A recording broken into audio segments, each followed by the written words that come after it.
Hi friends, எல்லோரும் எப்படி இருக்கீங்க? நல்லா இருக்கீங்களா? இன்றைக்கி என்னென்னு பார்த்தீங்கன்னா, ஒரு கார் இன்சூரன்ஸ் கம்பெனியோட நடந்த ஒரு சம்பவத்தை தான் உங்கள்கிட்ட நான் ஷேர் பண்ணலாம் அப்படின்னு சொல்லி நினைக்கிறேன். ப்ளஸ் நான் என்னென்ன பாடத்தை கற்றுக்கிட்டேன், அது மூலமாக நீங்கள் ஹோப்ஃபுல்லி இதை மாதிரி ஃப்யூச்சரில் கார் இன்சூரன்ஸ் கம்பெனியோட டீல் பண்ணும்போது ஓகே இது உங்களுக்கு ஹெல்ப்ஃபுல்லாக இருக்கும்னு நினைக்கிறேன். என்னென்னா, ஒரு 2 வருஷத்துக்கு முன்னாடி என்னோடய பொண்ணுக்கு ஒரு கார் இன்சூரன்ஸ் வாங்கலாம் அப்படின்ட்டு பார்த்தேன். ஸோ இங்கே பார்த்தீங்கன்னா, கார் இன்சூரன்ஸ் பொதுவாக ரொம்ப எக்ஸ்பென்சிவ். அதுவும் நியூ டிரைவருக்குலாம் சொல்லவே வேண்டாம், பயங்கர எக்ஸ்பென்சிவாக இருக்கும். ஸோ அந்த நேரத்தில் ஒரு ஒரு 2, 3 கார் பார்த்தோம். பார்த்துட்டு சரி அது இன்சூரன்ஸ் எல்லாம் கம்பேர் பண்ணுவோம் அப்படின்னு சொல்லி பார்த்துட்டு இருந்தோம். ஸோ நான் சரி பொண்ணு உள்ளே இன்வால்வ் ஆகட்டும் அப்படின்னு சொல்லிட்டு, ஏம்மா நீயும் கார் இன்சூரன்ஸ் பாருமா, கம்பேர் பண்ணி பாருமா அப்படின்னு சொல்லிட்டு சொன்னேன் நான். அப்புறம் சரி ஃபைனலாக எல்லாம் அந்த கம்பேரிசன்லாம் முடிச்சுட்டு ஓகே ஸோ ஒரு இன்சூரன்ஸ் நம்ம கரெக்டாக இருந்துச்சு. அது ஒரு நல்ல company, okay well respected company. So அதில் இன்சூரன்ஸ் வாங்கியாச்சு. ஓகே ஸோ வாங்கினதுக்கப்புறம் என்ன பண்ணுவாங்கன்னா, அந்த டாக்குமெண்ட் அனுப்பு, இந்த டாக்குமெண்ட்டை அனுப்பு அப்படிம்பாங்க. ஸோ அந்த டாக்குமெண்ட் எல்லாம் நம்ம அனுப்பிச்சாச்சு. ஓகே அது வரைக்கும் எல்லாம் சூப்பர். ஓகே அப்புறம் ஒரு 2-3 வாரம் கழித்து பார்த்தீங்கன்னா, திடீர்னு ஒரு லெட்டர் வருது. லெட்டரில் என்ன சொல்கிறாங்கன்னா, இது மாதிரி அந்த பாலிசியில் கொஞ்சம் இன்கரெக்ட் இன்ஃபர்மேஷன் இருக்குது. ஓகே உங்கள் பாலிசியை நீங்கள் புரோக்கர் மூலமாகவோ இல்லைன்னா ஒரு தேர்ட் பார்ட்டி மூலமாகவோ செட் பண்ணியிருந்தீங்கன்னா இது மாதிரி இன்கரெக்ட் இன்ஃபர்மேஷன் வர்றதுக்கு சான்ஸ் இருக்குது அப்படின்னு சொல்லி வந்துச்சு.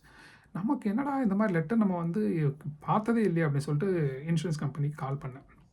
அவங்க யூஸ்வலாக இனிஷியல் கொஸ்டின்ஸ்லாம் கேட்பாங்க, வெரிஃபிகேஷன்லாம் அதெல்லாம் கேட்டு முடிச்சுட்டு என்ன கேட்டாங்கன்னா, நீங்கள் என்ன டிவைஸ் யூஸ் பண்ணீங்க பாலிசி வாங்குறதுக்கு அப்படின்னாங்க.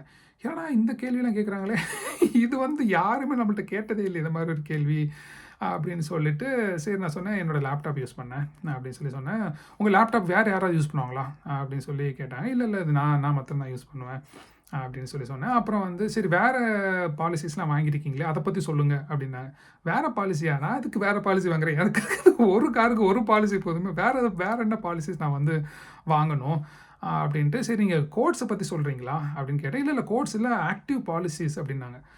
ஆக்டிவ் பாலிசி அப்படின்னு சொன்னால் பயம் ஆகிடுச்சு. என்னடா ஆக்டிவ் பாலிசிங்கிறாங்களே, ஏதோ ஃப்ராட் ஆகிடுச்சு அப்படின்னு சொல்லிட்டு டக்குன்னு என்னோடய மொபைல் பேங்கிங் பார்த்தா எல்லாமே பர்ஃபெக்டாக இருக்குது. எதுவும் ஒரு அன்ஆத்தரைஸ்டு ட்ரான்சாக்ஷன் எதுவுமே இல்லை. ஓகே அப்புறம் சரி என்னென்னு புரிஞ்சுப்போம் அப்படின்ட்டு, நீங்கள் அந்த பாலிசி சொல்கிறீங்களா, அது பாலிசி யார் பேரில் இருக்குது, எப்போ அந்த பாலிசியை எடுத்திருக்காங்க, அதே மாதிரி என்ன பேமெண்ட் மெத்தட் யூஸ் பண்ணாங்க, ஓகே என்ன பேங்க் டீட்டெயில்ஸ் யூஸ் பண்ணாங்க, யாரோட இமெயில் அட்ரஸை யூஸ் பண்ணி இதை மாதிரி பண்ணாங்க அப்படின்னு சொல்லிட்டு அவங்கள்ட்ட கேள்வி கேட்குறேன். ஓகே ஸோ அதில் அந்த ஏஜென்ட் எந்த இன்ஃபர்மேஷனுமே உங்களுக்கு நான் ஷேர் பண்ண முடியாது. இது எல்லாம் பர்சனல் ஐடென்டிஃபைடு இன்ஃபர்மேஷன், இங்கே ஜிடிபிஆர் ரெகுலேஷன்ஸ்னால எதுவுமே ஷேர் பண்ண முடியாது அப்படின்னு சொல்லிட்டாங்க. அண்ட் ஃபைனலாக நான் ரொம்ப புஷ் பண்ணி நீங்கள் எதாவது ஷேர் பண்ணால் தான் உங்களுக்கு நான் எதாவது சொல்ல முடியும் அப்படின்னு சொன்னோன்னே என்ன சொன்னாங்கன்னா, ஒரு ரேண்டமாக ஏதோ நேம்ஸ் இருக்குது, ப்ளஸ் டிஃப்ரெண்ட் கார்ஸுக்கு இருக்குன்ட்டு. ஓகே நான் சொன்னேன் டிஃப்ரெண்ட் கார் நம்ம காருக்கே நம்ம கார் இன்சூரன்ஸ் வாங்குறது இல்லை, மற்றவங்க காருக்கு எதுக்கு நம்ம இன்சூரன்ஸ் வாங்க போகிறோம் அப்படின்ட்டு என் பொண்ணுகிட்ட டக்குன்னு பேசினேன். என்னம்மா அப்படின்னு சொன்னேன்னா, அவள் சொன்னால் ஆமாம் டாடி நான் கொஞ்சம் ஷார்ட் நேம்ஸ் நான் யூஸ் பண்ணேன், நம்ம பேரில் என்ன பெருசாக இருக்கும்ல அப்படின்னு சொல்லிட்டு திரும்ப அவங்களுக்கு கால் பண்ணி நான் கிளாரிஃபை பண்ணேன். எனக்கு பாருங்கள் எங்கள் பேர்லாம் பெருசாக இருக்கும், ஒவ்வொரு தடவையும் நம்ம இன்சூரன்ஸ் இது பண்ணும்போது கொட்டேஷன் பார்க்கும்போது பெரிய பெரிய நேம்லாம் அடிச்சுட்டு முடியாது சொல்லிட்டு என் பொண்ணு தான் ஷார்ட்டான நேம் யூஸ் பண்ணியிருக்கேன், இனிஷியல்ஸ் மாதிரி யூஸ் பண்ணிவிட்டு வாங்கி அந்த கோட்ஸை கம்பேர் பண்ணியிருக்கா, மற்றபடி நம்ம பாலிசிஸ்லாம் ஒன்றும் வாங்கலை அப்படின்னு சொல்லி கிளாரிஃபை பண்ணியாச்சு. ஓகே கிளாரிஃபை பண்ண அப்புறம் இல்லை பாலிசிஸ் நீங்கள் வாங்கியிருக்கீங்க, ஆனால் நீங்கள் எனக்கு எந்த இன்ஃபர்மேஷன் தர மாட்டேங்கிங்க, ஸோ எங்களுக்கு ஒரு ஆப்ஷனே இல்லை, உங்கள் இன்சூரன்ஸை கேன்சல் பண்ணணும் அப்படின்ட்டாங்க. பகிர்ந்துச்சு, என்னடா இன்சூரன்ஸை கேன்சல் பண்ணுங்கிறானுங்களே அப்படின்ட்டு. நான் ஒன்று சொன்னேன், நீங்கள் எனக்கு என்ன சொல்ல ஒரு கம்ப்ளைண்ட் ரைஸ் பண்ணுங்க அப்படின்னா. என்னென்னா அதாவது நம்ம உங்களுக்கு இந்த மாதிரி ஃபீலிங் இருந்திருக்கா, அதாவது நம்ம தப்பே பண்ணாமல் நீ தாண்டா தப்பு பண்ணியிருக்கேன்ட்டு ஒரு கிரிமினல் மாதிரி நம்மளை ட்ரீட் பண்ணி என்றைக்காவது உங்களுக்கு அது மாதிரி ஒரு ஃபீலிங் நடந்திருக்கா? ஓகே ஸோ எனக்கு அதை மாதிரி தான் ஒரு ஃபீல் இருந்துச்சு. ஓகே ஸோ அவனுங்க உடனே இன்சூரன்ஸ் அவங்க கம்ப்ளைண்ட் டிபார்ட்மெண்ட்ஸ்க்கு ரைஸ் பண்ணாங்க. அவனுக்கு பார்த்தீங்கன்னா ஹோப்லெஸ். ஓகே அவன் சொன்னதே தான் சொல்லிட்டு நான் சொன்னேன், உங்கள் சிஸ்டமில் ஏதாவது ப்ராப்ளம் இருந்தாலும் இருக்கும் பாருங்கள், ஏன்னா அந்த December 29th அதை மாதிரி நான் பர்ச்சேஸ் பண்ணேன், ஸோ ஐடி மெயின்டெனன்ஸ் இஷ்யூ எதாவது இருந்திருக்கும் பாருங்கள் அப்படின்னா. இல்லை எங்களோட ஐடி சிஸ்டம்லாம் பெஸ்ட் இன் கிளாஸ் அப்படி இப்படின்னு படம்.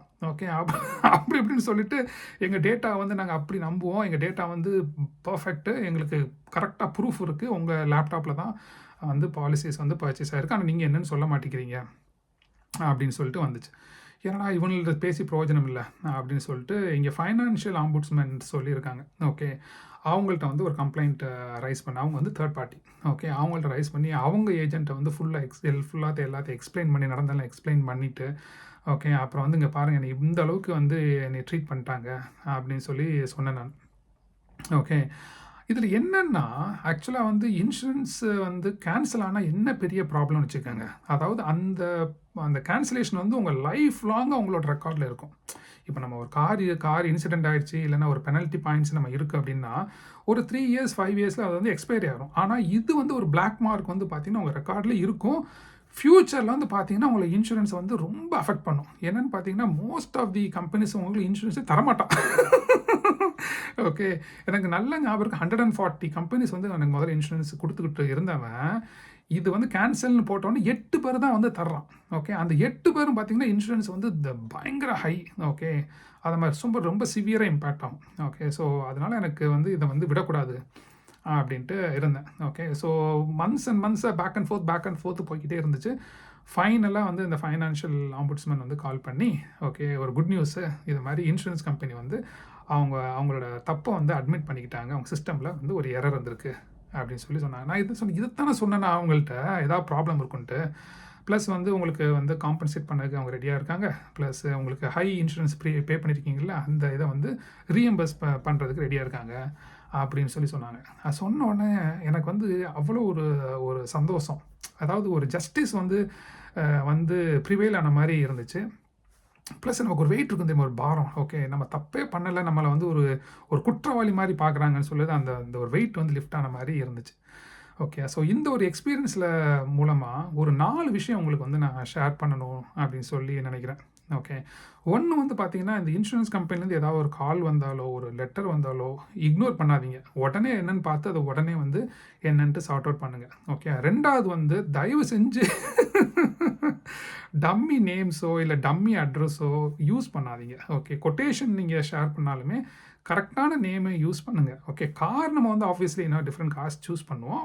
பட் உங்கள் நேம்ஸ், உங்கள் அட்ரஸ்லாம் வந்து அக்யூரேட் நேம்ஸ் வந்து யூஸ் பண்ணுங்கள்.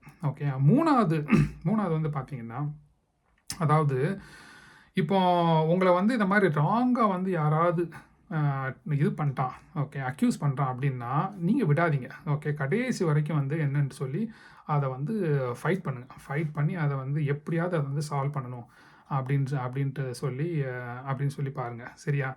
அதே மாதிரி இந்த மாதிரி இன்சூரன்ஸ் வாங்குறது வந்து பார்த்திங்கன்னா, இந்த கிறிஸ்மஸ் டைம் இந்த நியூ இயர் டைம், இந்த மாதிரி ஃபெஸ்டிவ் டைமில் வந்து இன்சூரன்ஸ் வாங்குறத வந்து கொஞ்சம் அவாய்ட் பண்ணுங்கள். ஏன்னா அந்த நேரத்தில் வந்து பார்த்திங்கன்னா ஏதாவது ஐடி மெயின்டெனன்ஸ் இஷ்யூஸ் இருக்கும், ஏதாவது சிஸ்டம் இஷ்யூஸ் இருக்கும். ஓகே, நம்ம ஐடியிலேருந்து வரனால நான் சொல்கிறேன் நான். ஓகே, ஸோ ஹோப்ஃபுல்லி இந்த டிப்ஸ்லாம் உங்களுக்கு ஹெல்ப்ஃபுல்லாக இருக்கும்னு நினைக்கிறேன். எஸ்பெஷலி நீங்கள் வந்து ஒரு இன்சூரன்ஸ் கம்பெனியோட டீல் பண்ணும்போது யூஸ்ஃபுல்லாக இருக்கும்னு நினைக்கிறேன்.